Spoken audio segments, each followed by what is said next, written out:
Greetings to everyone, our old visitors as well as to our new visitors, wherever you may be and whoever you may be.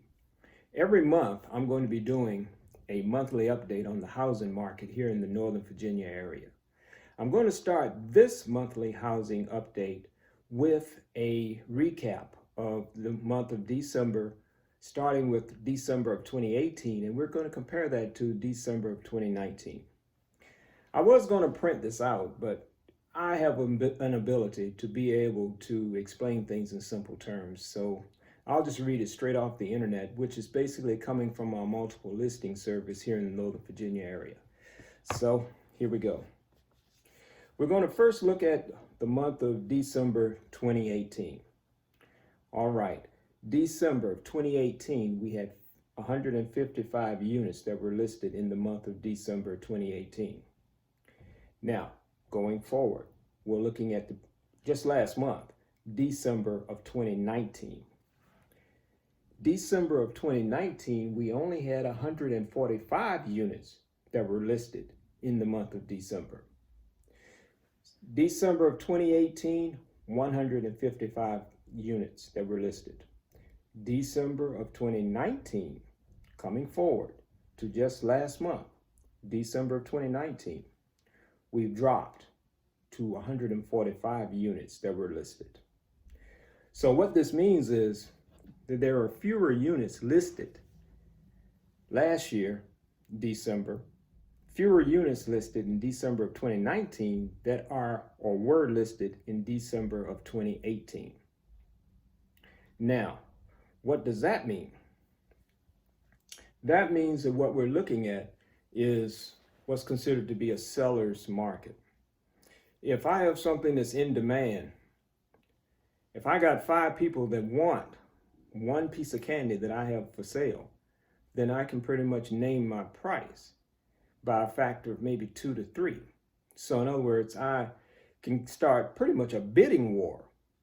Whereas I can say, okay, well, this individual is going to give me $5 for this piece of candy. How about you give me $5.50? How about you give me $6 for this piece of candy? So in essence, sellers have an advantage because what they can do is get what they want, and they can pretty much get it in the time that they want. However, this doesn't mean by no shape, form, or fashion that the buyer is not protected or cannot be protected. The buyer can get what they want as well. There are certain concessions that can be made, and this is called negotiation. And so, what I will do, when you're working with me, I excel in the negotiation process. And it's basically a back and forth. What will you give? What will you allow me to advance on this? It's a back and forth, basically a conversation, but everything's in writing and everything's initialed. So, but even at that, it's still a conversation. And it's done between the buyer and the seller. So just because it's a seller's market, so to speak, because inventory is low, doesn't mean that you have to take whatever the seller says. Now, we're going to see an increase because this is still January. So we're going to see an increase of homes on the market, or there's going to be an increase in inventory as we reach into the spring. Yes.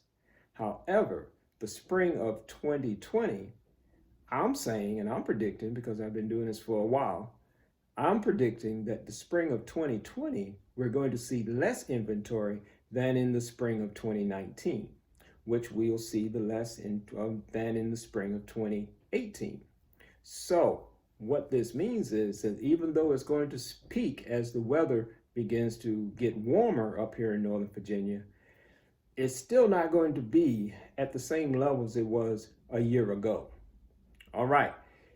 With that being said, we still, like I said before, as a buyer, you still can get what you want. Number one, main thing we got to make sure is that financing is in place and ready to go. That's the first thing you do before you even start looking at homes, is make sure that the financing is in place and ready to go. No one wants surprises at the last minute. All right. So when you're working with me, what we'll do is make sure that we have a foundation. I've got a team of people. I've got mortgage brokers. I've got closing companies. I've got, you name it. I've got a lot of people that are working to make sure that this is one coordinated move for you. And so with this coordinated effort and me being able to pull upon my team, we're going to make sure that you get what you want in the time that you want.